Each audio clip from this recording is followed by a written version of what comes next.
May buntag, Luzon, Visayas, ug Mindanao na nananom naguna nga akong bayaw na naguna dako kay yutang gunahonon mga kasama iyang garden naglimpyo nagkuha sa mga sagbot nanguha sa mga sagbot dagko na nanay mga subol yung matanom nanay kamatis palya, taong, okra, daghan siyang mabaligya ani, daghan siyang maani.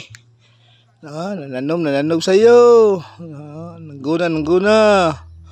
Ara og madamlag na ay maani. Og madamlag. Ara still dako kay loud sa ka dako ang iyang gunahonon.